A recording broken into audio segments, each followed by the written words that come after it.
അയാളാണ് Sreedev, pride vision കമ്പനിയുടെ CEO. Sreedev sir, നിങ്ങൾ എന്ത് ചെയ്യുന്നു, എങ്ങനെ ചെയ്യുന്നു എന്നൊന്നും എനിക്കറിയില്ല. പക്ഷെ ഇന്ന് തന്നെ നിങ്ങളുടെ കല്യാണം നടക്കണം. ഇല്ലെങ്കിൽ എന്ത് നടക്കുമെന്ന് നിങ്ങൾക്കറിയാലോ. Sir, you don't worry. ഇനി കുറച്ച് സമയത്തിനുള്ളിൽ കല്യാണം നടക്കും. ശ്രീദേവിന് കല്യാണം എന്ന് പറഞ്ഞാലേ അറപ്പാ. പക്ഷെ ഇന്ന് അയാൾ കല്യാണം കഴിച്ചേ പറ്റൂ. ഇവളാണ് വർണ്ണ, എ സെലിബ്രേറ്റഡ് മോഡൽ. ഒരു ഷൂട്ടിംഗ് സെറ്റിൽ വെച്ച് അവൾ വിവേകിനെ പരിചയപ്പെടുന്നു. പിന്നെ അവരുടെ ഫ്രണ്ട്ഷിപ്പ് സിൻസിയർ പ്രണയമായി മാറുന്നു. ഹലോ വിവേക്, വിവേക് നീ എവിടെയാ? ഇന്ന് നമ്മുടെ കല്യാണമല്ലേ, നീ മറന്നോ? ഐ ആം സോറി വർണ്ണ, ബൈ. വിവേക്,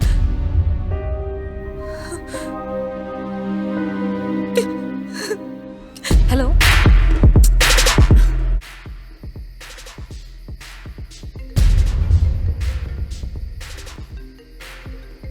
വർണ്ണയും നീയും ശരിക്കും നാളെ കല്യാണം കഴിക്കാൻ പോവാണോ? പക്ഷെ നീ വേണ്ടെന്ന് പറഞ്ഞാൽ ഞാനത് ക്യാൻസൽ ചെയ്യാം. സീരിയസ്ലി? നമ്മൾ ഫിക്സ് ചെയ്ത പെണ്ണ് ഫോൺ എടുക്കുന്നില്ല സാർ. വാട്ട്? ഫോൺ എടുക്കുന്നില്ലേ? Yes sir. ഏയ്, എന്താ ഇത്? അവസാന സമയത്താണോ എക്സ്ക്യൂസ്? ദേ നോക്ക്, എവിടെ നിന്നാണെന്നൊന്നും എനിക്കറിയില്ല. ഇനി 20 മിനിറ്റ് ഉണ്ട് കല്യാണത്തിന്. എവിടെന്നെങ്കിലും ഒരു പെണ്ണിനെ കൊണ്ടുവന്ന് എന്റെ മുന്നിൽ നിർത്ത്. Okay sir. ഓക്കെ, മനസ്സിലാവുന്നുണ്ടോ? സർ, നമ്മൾ ആരെയാണോ കല്യാണം കഴിക്കാൻ ആഗ്രഹിച്ചത് അവര് രണ്ടുപേരും നമ്മളെ ചതിച്ചു. നമുക്ക് കല്യാണം കഴിച്ചാലോ? മാഡം, നിങ്ങളുടെ പേര്? വർണ്ണ. ശ്രീദേവിന്റെ സെക്രട്ടറി വർണ്ണയുടെ ഡീറ്റെയിൽസ് ചെക്ക് ചെയ്തിട്ട് അവൾ നല്ല പെൺകുട്ടിയാണെന്ന് ഗ്രീൻ സിഗ്നൽ കൊടുത്തു. എനിക്ക് ഓക്കെയാണ്. പക്ഷെ അതിനു മുന്നേ താനൊരു കോൺട്രാക്റ്റിൽ സൈൻ ചെയ്യണം. വർണ്ണ കോൺട്രാക്ട് വായിക്കാതെ തന്നെ സൈൻ ചെയ്തു. ശ്രീദേവിന് ഇപ്പോഴാണ് സമാധാനമായത്. നിങ്ങളുടെ മുഴുവൻ പേരും പറയൂ. വർണ്ണ കേശവൻ. ഇവിടെ ഒപ്പിട്ടുള്ളൂ.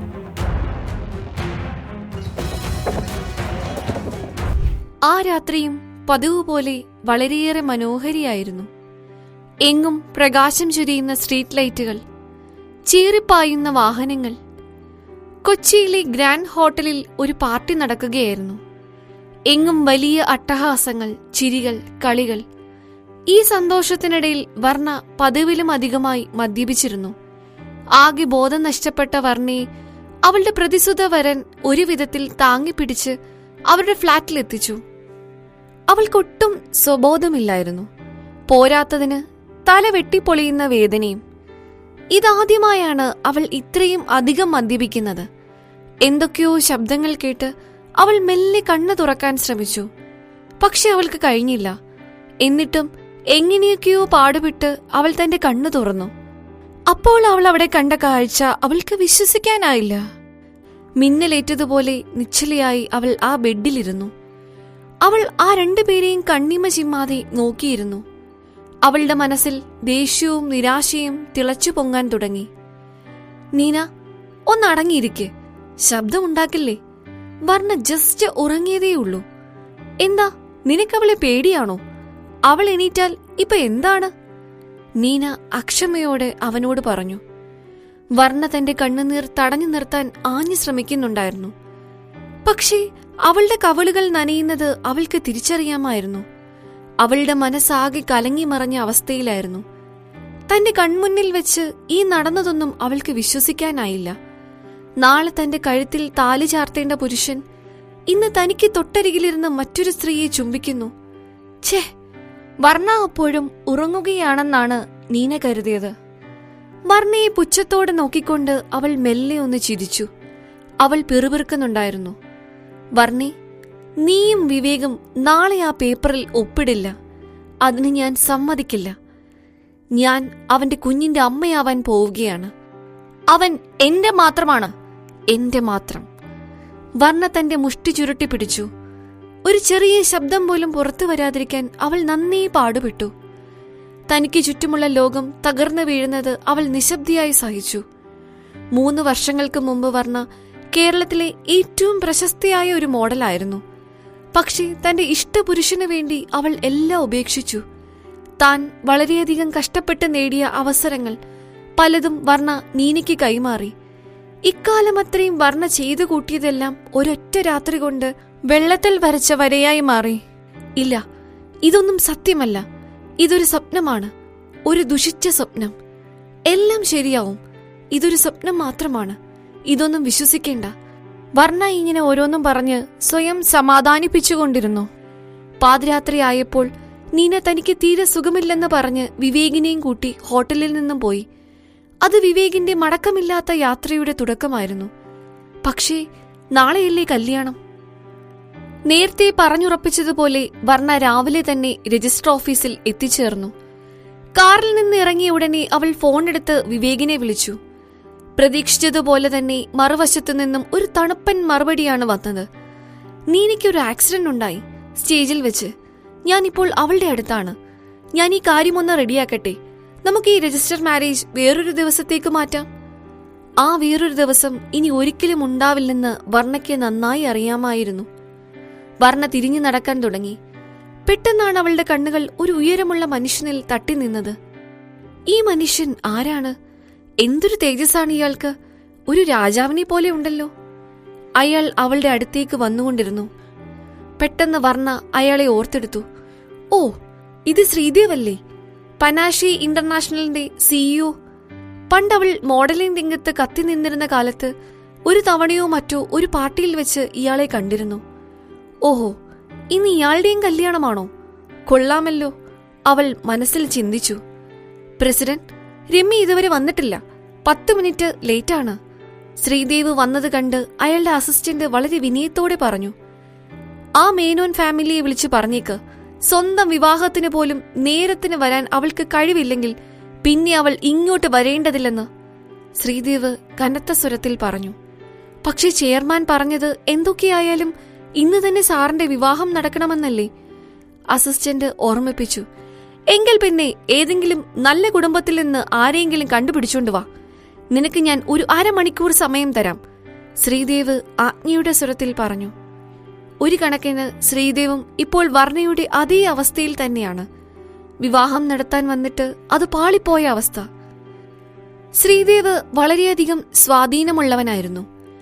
ഏറ്റവും പ്രധാനപ്പെട്ട ഒരു കാര്യം എന്താണെന്ന് വെച്ചാൽ അയാൾ സ്വന്തം ഇഷ്ടപ്രകാരമല്ല ഈ വിവാഹത്തിന് വേണ്ടി വന്നിരിക്കുന്നത്. കുടുംബത്തിലെ തലമൂത്തവരുടെ നിർബന്ധമായിരുന്നു അയാളെ ഇങ്ങനെയൊരു സാഹസത്തിലേക്ക് നയിച്ചത്. ഇതെല്ലാം കണ്ടുകൊണ്ടു നിന്ന വർണ്ണയുടെ മനസ്സിൽ പെട്ടെന്ന് ഒരാശയം ഉദിച്ചു. അവൾ ശ്രീദേവിന് മുന്നിലേക്ക് നീങ്ങി നിന്ന് സധൈര്യം പറഞ്ഞു. പ്രസിഡന്റ്, നിങ്ങളുടെ വധു ഇതുവരെ എത്തിയില്ല അല്ലേ? എന്റെ വരനാണെങ്കിൽ എന്നെ കൈയൊഴിയുകയും ചെയ്തു. എന്നാൽ പിന്നെ നമുക്ക് കല്യാണം കഴിച്ചാലോ? എന്തു പറയുന്നു? ശ്രീദേവിന്റെ അസിസ്റ്റന്റ് അവളുടെ സംസാരം കേട്ട് വാ പൊളിച്ചു നിന്നുപോയി. വർണ്ണ ആത്മവിശ്വാസത്തോടെ ധൈര്യത്തോടെ അവിടെ തന്നെ നിന്നു. ശ്രീദേവ് തന്റെ സൺഗ്ലാസ് മാറ്റി വിടർന്ന കണ്ണുകളോടെ അവളെ നോക്കി. അയാളുടെ കൃഷ്ണമണികൾ തിളങ്ങുന്നുണ്ടായിരുന്നു. ഒരു നിമിഷത്തെ നിശബ്ദതയ്ക്ക് ശേഷം അയാൾ അസിസ്റ്റന്റിനോട് കൽപ്പിച്ചു, ഇവളുടെ ഡീറ്റെയിൽസ് വേണം. ആ അസിസ്റ്റന്റിന് വർണ്ണയെ ഒറ്റ നോട്ടത്തിൽ തന്നെ മനസ്സിലായിരുന്നു. അയാൾ വേഗം തന്റെ ഫോൺ എടുത്ത് ഗൂഗിളിൽ വർണ്ണയുടെ പേര് സെർച്ച് ചെയ്തു. ആ റിസൾട്ടെല്ലാം അയാൾ ശ്രീദേവിന് കാണിച്ചു കൊടുത്തു. 2 നിമിഷത്തിനു ശേഷം ശ്രീദേവിന്റെ ചുണ്ടുകൾ ചെറുതായൊന്ന് അനങ്ങി. അവൻ പറഞ്ഞു, ഓക്കെ. ശ്രീദേവിനെ കണ്ടുമുട്ടിയ ഈ നിമിഷമാണ് തന്റെ ജീവിതത്തിലെ ഏറ്റവും ഭാഗ്യം നിറഞ്ഞ നിമിഷമെന്ന് വർണ്ണ മനസ്സിലോർത്തു. വിവേക് എന്നെങ്കിലും ഒരു നാൾ തന്റെ പ്രവൃത്തികളെക്കുറിച്ച് ഓർത്ത് പശ്ചാത്തപിക്കണമെന്നേ വർണ്ണയുടെ മനസ്സിൽ ഉണ്ടായിരുന്നുള്ളൂ. വർണ്ണ ശ്രീദേവിനൊപ്പം രജിസ്ട്രാറുടെ മുന്നിലെത്തി. എല്ലാം വളരെ ഭംഗിയായി തന്നെ നടന്നു. വെറും അരമണിക്കൂറിനുള്ളിൽ ആ വിവാഹ സർട്ടിഫിക്കറ്റ് വർണ്ണയുടെ കയ്യിലെത്തി. ഇതാ, ഇപ്പോൾ മുതൽ അവൾ ഒരു ഭാര്യയാണ്. വർണ്ണ ശ്രീദേവിനെ നോക്കി. അവൾ ചോദിച്ചു, പ്രസിഡന്റ്, എനിക്ക് കുറച്ച് സംസാരിക്കാനുണ്ട്. കാറിലേക്ക് കയറ്. ശ്രീദേവ് തന്റെ സൺഗ്ലാസും വെച്ചുകൊണ്ട് രജിസ്റ്റർ ഓഫീസിൽ നിന്നും പുറത്തിറങ്ങി. അവൾ മെല്ലെ പറഞ്ഞു തുടങ്ങി, താങ്ക് യു എന്നെ കല്യാണം കഴിച്ചതിന്. ഇതിനു പകരമായി എന്ത് വേണമെങ്കിലും നിങ്ങൾക്ക് എന്നോട് ചോദിക്കാം. എന്ത് വേണമെങ്കിലും ഞാൻ ചെയ്യാം. പക്ഷെ എനിക്കൊരു അപേക്ഷയുണ്ട്. 1 അല്ല 2. പറയൂ, ക്ഷീണിച്ച സ്വരത്തിൽ ശ്രീദേവ് ആവശ്യപ്പെട്ടു. അയാൾ തന്റെ തൈ ലൂസാക്കുകയായിരുന്നു. വർണ്ണ ഒരു ദീർഘനിശ്വാസം എടുത്തുകൊണ്ട് പറഞ്ഞു തുടങ്ങി. ഒന്നാമത്തെ കാര്യം, നമ്മുടെ ഈ വിവാഹം തീർത്തും ഒരു രഹസ്യമായി സൂക്ഷിക്കണം. ഒരു വഴിയുമില്ലാതെ വന്നാൽ മാത്രമേ ഇത് പുറം ലോകം അറിയാവൂ. പിന്നെ രണ്ടാമതായി, എന്റെ പേഴ്സണൽ കാര്യങ്ങളിൽ ഇടപെടാൻ നോക്കരുത്. അവളുടെ ഈ ആവശ്യങ്ങൾ കേട്ടതിനു ശേഷം ശ്രീദേവ് നിഗൂഢമായൊന്ന് ചിരിച്ചു. ആ ചിരിക്ക് പിന്നിൽ എന്തോ ഒന്ന് മറഞ്ഞിരിപ്പുണ്ടായിരുന്നു. അയാൾ പറഞ്ഞു, ശരി, ഞാൻ നിനക്ക് വാക്കു തരുന്നു. നമുക്കിതൊക്കെയും രഹസ്യമായി തന്നെ വെക്കാം. പക്ഷേ ഞാൻ നിനക്ക് ഒരു 6 മാസം സമയം തരാം. അതിനുള്ളിൽ നീ നിന്റെ പാസ്റ്റ് മറന്നു കളയണം. അത് കഴിഞ്ഞ് മാത്രം ഞാൻ ഈ വിവാഹം പരസ്യമാക്കും. വർണ്ണ സമ്മതം മൂളിക്കൊണ്ട് പറഞ്ഞു, താങ്ക് യു. ശ്രീദേവ് കൂട്ടിച്ചേർത്തു, പിന്നെ ഒരു കാര്യം, വിവാഹം കഴിഞ്ഞ് 2 പേർ വേറിട്ട് താമസിക്കുന്നത് നല്ലതല്ല. ഒരു 3 ദിവസം സമയം തരാം. അതിനുള്ളിൽ നീ നിന്റെ സാധനങ്ങളൊക്കെ എടുത്ത് ഞാൻ പറയുന്നിടത്തേക്ക് താമസം മാറണം. അതിനെക്കുറിച്ചൊക്കെ എന്റെ അസിസ്റ്റന്റ് നിന്നോട് സംസാരിക്കും. വർണ്ണ മറുത്തൊന്നും പറഞ്ഞില്ല. അവരുടെ വിവാഹം കഴിഞ്ഞതുകൊണ്ട് തന്നെ ഇതൊക്കെ തികച്ചും സ്വാഭാവികവും ന്യായവുമായ കാര്യങ്ങളാണ്. അവൾ തലയാട്ടിക്കൊണ്ട് മറുപടി പറഞ്ഞു, ശരി, ഞാൻ സമ്മതിച്ചിരിക്കുന്നു. ശ്രീദേവ് ഗുഡ് എന്ന് പറഞ്ഞ് തല ഉലുക്കി. ശേഷം വർണ്ണ കാറിൽ നിന്നിറങ്ങി നടന്നു നീങ്ങി. ശ്രീദേവിന്റെ അസിസ്റ്റന്റ് ഡ്രൈവർ സീറ്റിൽ കയറിയിരുന്നു. റിവർ വ്യൂ മിററിലൂടെ പിറകിലേക്ക് നോക്കി അയാൾ ചോദിച്ചു, പ്രസിഡന്റ്, നമ്മൾ നേരെ ഓഫീസിലേക്കാണോ പോകുന്നത്, അതോ വീട്ടിൽ പോയി ചെയർമാനെ ഇക്കാര്യം അറിയിക്കുന്നോ? ശ്രീദേവ് അയാളെ കേട്ട ഭാവം പോലും നടിക്കാതെ പറഞ്ഞു, വർണ്ണയെ ഫോളോ ചെയ്ത് എല്ലാ വിവരങ്ങളും എനിക്ക് അപ്പപ്പോൾ കിട്ടണം. എന്തൊക്കെയോ കാര്യമായി തന്നെ അവളുടെ ജീവിതത്തിൽ സംഭവിച്ചിട്ടുണ്ട്. അല്ലാതെ അവൾ തന്നോട് ഇങ്ങോട്ട് വന്ന് അവളെ വിവാഹം കഴിക്കാൻ ആവശ്യപ്പെട്ടില്ലല്ലോ. അയാൾ മനസ്സിലോർത്തു.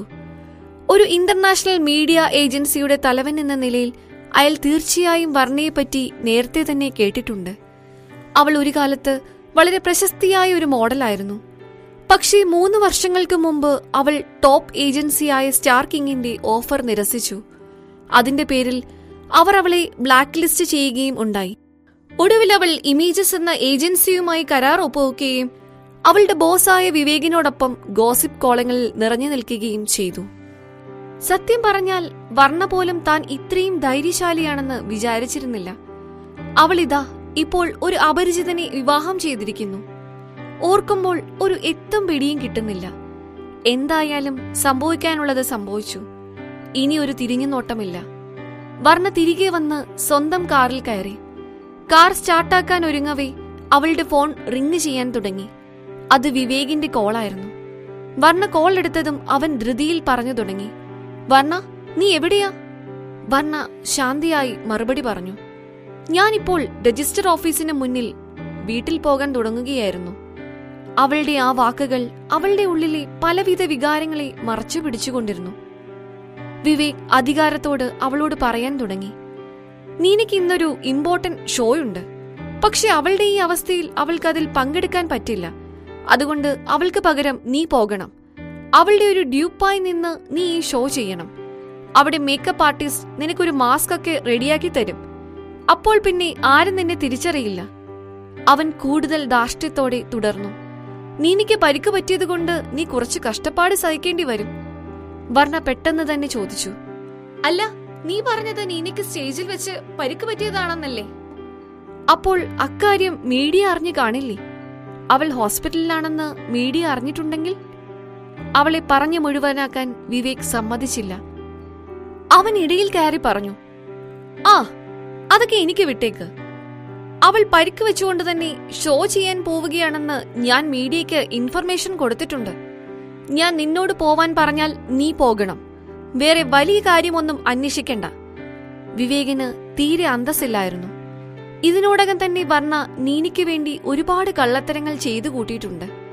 നീനിയും വിവേകും, അവർ ഇരുവരും അതിവിദഗ്ധമായി വർണ്ണയെ ഉപയോഗിക്കുകയായിരുന്നു. എന്തായാലും ഇനിയും അവരുടെ ഇഷ്ടങ്ങൾക്ക് നിന്നുകൊടുക്കാൻ വർണ്ണ തയ്യാറല്ലായിരുന്നു. വർണ്ണ ശാന്തത ഭാവിച്ചുകൊണ്ട് പറഞ്ഞു, ശരി, സമയവും സ്ഥലവും ഒക്കെ പറ, ഞാൻ ഇപ്പോൾ തന്നെ അവിടെ എത്തിക്കൊള്ളാം.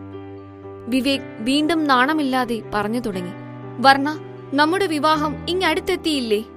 നീനിക്കൊരു വമ്പൻ വിജയം കിട്ടാൻ നീ അവളെ ഒന്ന് സഹായിക്കേ. ഇത് കേട്ട് വർണ്ണയ്ക്ക് അവനോട് പുച്ഛം തോന്നി. അവളൊരു പുഞ്ചിരിയോട് പറഞ്ഞു, അതിനെന്താ, ഞാൻ അവളെ സഹായിക്കാമല്ലോ. അവളുടെ ആ വാക്കിന് പുറകിൽ എന്തോ ഒന്ന് ഒളിച്ചിരിപ്പുണ്ടായിരുന്നു. അതൊന്നും അറിയാതെ വിവേക് പറഞ്ഞു, എന്നാൽ ശരി, നീ പോകാൻ നോക്ക്. ഡിന്നർ നമുക്ക് ഒന്നിച്ചു കഴിക്കാം. ഇതും പറഞ്ഞ് അവൻ കോൾ കട്ട് ചെയ്തു. പെട്ടെന്ന് ചിന്തകളിൽ നിന്നുണർന്ന വർണ്ണ വേഗം തന്റെ കാറെടുത്ത് ഷോ നടക്കുന്ന വേദിയിലേക്ക് പോയി. അവിടെ നീനയുടെ അസിസ്റ്റന്റ് അവളെയും കാത്തു നിൽപ്പുണ്ടായിരുന്നു. അയാൾ സുമുഖനും എന്നാൽ ഒരു സൂത്രശാലിയുമായിരുന്നു. അയാൾ വർണ്ണയോട് അത്യധികം മര്യാദയോടെ ബഹുമാനത്തോടെയായിരുന്നു സംസാരിച്ചത്. വർണ്ണ ഇപ്പോൾ അത്ര പ്രശസ്തിയൊന്നുമല്ലെങ്കിലും അവളുടെ കുടുംബ മഹിമയ്ക്ക് യാതൊരു കോട്ടവും തട്ടിയിട്ടില്ലായിരുന്നു. അവർ അതിപ്രശസ്തരായിരുന്നു. നീനയുടെ അസിസ്റ്റന്റ് തിടുക്കത്തിൽ പറഞ്ഞു, എന്താ ഇത്ര ലേറ്റ് ആയത്? വരൂ, വേഗം മേക്കപ്പ് തുടങ്ങിക്കോളൂ, സമയമില്ല. ഡ്രസ്സിംഗ് റൂമിലേക്ക് നടക്കുന്ന വഴിയിൽ വർണ്ണ ചോദിച്ചു, ഇതെന്ത് ടൈപ്പ് ഷോയാണ്? അയാൾ പറഞ്ഞു, അങ്ങനെ അത്ര വലിയ ഷോയൊന്നുമല്ല. ശരിക്കും ഇതൊരു ഫ്രഞ്ച് കമ്പനിയുടെ ജ്വല്ലറി ഷോയാണ്, BG ഗ്രൂപ്പ്. യഥാർത്ഥത്തിൽ ഈ ഷോയ്ക്ക് ശേഷം നീന BG ഗ്രൂപ്പിന്റെ ഔദ്യോഗിക വക്താവായി നിയമിക്കപ്പെടാൻ പോവുകയാണ്. പക്ഷെ അവളുടെ പരിക്ക് മൂലം ഈ അവസരം അവൾക്ക് നഷ്ടപ്പെട്ടേനെ. എന്നാൽ അപ്പോഴാണ് വിവേക് ഇടപെട്ട് വർണ്ണയെ രംഗത്തിറക്കുന്നത്. നീനയ്ക്കും അതിൽ സന്തോഷം മാത്രമേ ഉണ്ടായിരുന്നുള്ളൂ. സത്യത്തിൽ വർണ്ണ വരുന്ന വഴിയെ തന്നെ ഈ ഷോയെക്കുറിച്ച് അല്പസ്വല്പം അന്വേഷണം നടത്തിയിരുന്നു. അത് ക്രൗൺ സ്റ്റാർ ജ്വല്ലറി ഷോ ആയിരുന്നു. അല്ലാതെ നീനയുടെ അസിസ്റ്റന്റ് പറഞ്ഞതുപോലെ BG ഗ്രൂപ്പിന്റെ വെറും ഒരു ഷോയല്ല. അവൻ വർണ്ണയോട് കള്ളം പറയുകയായിരുന്നു. അവളെ പറഞ്ഞു പറ്റിക്കാൻ അത്ര എളുപ്പമാണെന്നാണോ അയാളുടെ വിചാരം? എന്തായാലും നീനയ്ക്ക് പറ്റിയ പരിക്ക് നിങ്ങളുടെ ഭാഗ്യമായി. നിങ്ങൾക്ക് ഈ മേക്കപ്പ് റൂം സ്വന്തമായി ഉപയോഗിക്കാമല്ലോ. ഈ ഷോയുടെ ഗ്രാൻഡ് ഫിനാലെയിലാണ് നിങ്ങൾ പെർഫോം ചെയ്യേണ്ടത്.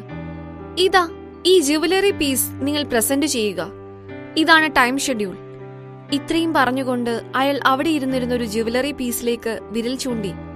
ശേഷം മേക്കപ്പ് ആർട്ടിസ്റ്റിനോട് വേഗം തന്നെ വർണ്ണയെ ഒരുക്കിക്കൊണ്ടുവരാൻ ആവശ്യപ്പെട്ടു. ഒരു മാസ്ക് വെച്ചാൽ വർണ്ണയെ ആരും തിരിച്ചറിയില്ലെന്നായിരുന്നു വിവേകിന്റെ ചിന്ത. എന്തൊരു മണ്ടത്തരം! തന്നെ ചതിച്ചവർക്കെല്ലാം താൻ ഇന്നൊരു ഗംഭീര സർപ്രൈസ് തന്നെ കൊടുക്കുമെന്ന് വർണ്ണ മനസ്സിലുറപ്പിച്ചു. അതേസമയം ശ്രീദേവിന്റെ അസിസ്റ്റന്റ് വർണ്ണയെ അവൾ അറിയാതെ തന്നെ വീക്ഷിക്കുന്നുണ്ടായിരുന്നു. നീനയ്ക്ക് പകരമായി വർണ്ണ ഈ ഷോയിൽ പങ്കെടുക്കുന്ന വിവരം അയാൾ ഉടനടി തന്റെ ബോസിനെ വിളിച്ചറിയിച്ചു. ശ്രീദേവ് ഉത്തരവിട്ടു, ഞാൻ BG ഗ്രൂപ്പിന്റെ ഷോ കാണാൻ പോകുന്നു. വേണ്ട ഒരുക്കങ്ങളൊക്കെ ചെയ്യ്. Yes president. അസിസ്റ്റന്റ് സമ്മതമറിയിച്ചു. അതത്ര വലിയൊരു ഷോയൊന്നുമല്ലായിരുന്നു. എങ്കിലും വർണ്ണയുടെ പ്രകടനം കാണാൻ അയാൾ അതിയായി ആഗ്രഹിച്ചിരുന്നു. കൃത്യം 11 മണിക്ക് ക്ലാസിക്കൽ മ്യൂസിക്കിന്റെ അകമ്പടിയോടെ ഷോ ആരംഭിച്ചു. ഡ്രസ്സിംഗ് റൂമിനുള്ളിൽ വർണ്ണയുടെ മേക്കപ്പ് മുഴുവനും കഴിഞ്ഞിരുന്നു. അവൾ കണ്ണാടിയിൽ നോക്കി നിൽക്കുകയായിരുന്നു. വെള്ള നിറമുള്ള ദേഹത്തോട് ഒട്ടിക്കിടക്കുന്ന ഒരു സിമ്പിൾ ഡ്രസ്സായിരുന്നു അവൾ ധരിച്ചിരുന്നത്. നീനയുടെ അസിസ്റ്റന്റ് ആകെ ഞെട്ടിപ്പോയിരുന്നു. അയാൾ മനസ്സിൽ ചിന്തിച്ചു, വർണ്ണ ചുമ്മാ ഒന്ന് വന്നു നിന്നാൽ മാത്രം മതി. പിന്നെ എല്ലാവരുടെയും ശ്രദ്ധ അവളിലേക്ക് മാത്രമായിരിക്കും. നീനയ്ക്ക് ഈ കോൺട്രാക്ട് ഉറപ്പായും കിട്ടുക തന്നെ ചെയ്യും. ഒരു സംശയവും വേണ്ട. ഒരു ചെയറിലിരുത്തി നിങ്ങളെ അവർ മുകളിൽ നിന്ന് സ്റ്റേജിലേക്ക് തൂക്കിയിറക്കും. അങ്ങനെയാണ് എൻട്രി. ഈ ബ്രേസ്ലെറ്റിലാണ് ക്രൗൺ സ്റ്റാർ ഉള്ളത്. ഇതായിരിക്കണം മെയിൻ ഫോക്കസ്. ഞാനിത് നിങ്ങൾക്ക് അണിയിച്ചു തരാം. അസിസ്റ്റന്റ് വളരെ ശ്രദ്ധയോടെ ആ ബ്രേസ്ലെറ്റ് വർണ്ണയ്ക്ക് അണിയിച്ചു കൊടുത്തു. എന്തൊക്കെ പറഞ്ഞാലും വർണ്ണ നീനയേക്കാൾ സ്ലിമ്മായിരുന്നു. അതുകൊണ്ട് തന്നെ നീനയ്ക്ക് വേണ്ടി തയ്യാറാക്കിയ ആ ബ്രേസ്ലെറ്റ് വർണ്ണയുടെ കൈക്ക് വലുതായിരുന്നു. അവളൊന്ന് കൈ ഉയർത്തിയാൽ ആ ബ്രേസ്ലെറ്റ് അവളുടെ കയ്യിൽ ആകെ ഓടിക്കളിക്കുന്ന അവസ്ഥയായിരുന്നു. ഈ ബ്രേസ്ലെറ്റ് BG ഗ്രൂപ്പിന്റെ ഉടമ അയാളുടെ മകൾക്ക് വേണ്ടി ഡിസൈൻ ചെയ്തതാണ്. ആ സ്വർണ്ണ ബ്രേസ്ലെറ്റിന് നടുവിലായി വെളുത്ത വജ്രക്കല്ല് പതിപ്പിച്ച ഒരു കിരീടമുണ്ടായിരുന്നു. ആ കിരീടത്തിന്റെ ഇരുവശത്തും വെള്ളക്കല്ലിൽ കൊത്തിയെടുത്ത 2 നക്ഷത്രങ്ങളുമുണ്ട്. ആ ബ്രേസ്ലെറ്റിന്റെ ഡിസൈൻ ഒരു അച്ഛനും അമ്മയും തങ്ങളുടെ മകളെ സംരക്ഷിക്കുന്നത് പോലെയായിരുന്നു. അയ്യോ, ഇത് നിങ്ങൾക്ക് പാകമല്ലല്ലോ, എന്തു ചെയ്യും? നീനയുടെ അസിസ്റ്റന്റ് ആകെ ആശയക്കുഴപ്പത്തിലായി. വർണ്ണ ചോദിച്ചു, നിങ്ങൾക്ക് എന്നിൽ വിശ്വാസമുണ്ടോ? അയാൾ തലകുലുക്കിക്കൊണ്ട് മറുപടി പറഞ്ഞു, ഈ നിമിഷം നിങ്ങളെ വിശ്വസിക്കാൻ മാത്രമേ എനിക്ക് പറ്റുകയുള്ളൂ. മറ്റു വഴിയൊന്നുമില്ലാത്ത സ്ഥിതിക്ക് അത് മാത്രമേ ഒരു പരിഹാരമായിട്ടുള്ളൂ. നീനയ്ക്ക് ലഭിച്ച വളരെ വലിയൊരു അവസരമായിരുന്നു ഇത്. ഇതെങ്ങാനും നഷ്ടപ്പെട്ടു പോയാൽ വിവേക് പിന്നെ തന്നെ വെച്ചേക്കില്ലെന്ന് അയാൾക്ക് നന്നായിട്ട് അറിയാമായിരുന്നു. വർണ്ണ ആത്മവിശ്വാസത്തോടെ പറഞ്ഞു, എങ്കിൽ പിന്നെ ഇതെനിക്ക് വിട്ടേക്ക്. അസിസ്റ്റന്റ് തലയാട്ടി, എങ്കിൽ വേഗം ഇറങ്ങാം. സ്റ്റേജിലേക്ക് കയറാൻ സമയമായി. ആ ഓട്ടപ്പാച്ചിലിനിടയിൽ വർണ്ണയുടെ കണ്ണുകളിലെ ഭാവം അയാൾ തിരിച്ചറിയാതെ പോയി. ഈ കഥ തുടർന്ന് കേൾക്കുന്നതിനായി ഇപ്പോൾ തന്നെ പോക്കറ്റ് FM ആപ്പ് ഇൻസ്റ്റാൾ ചെയ്യൂ. Link in description.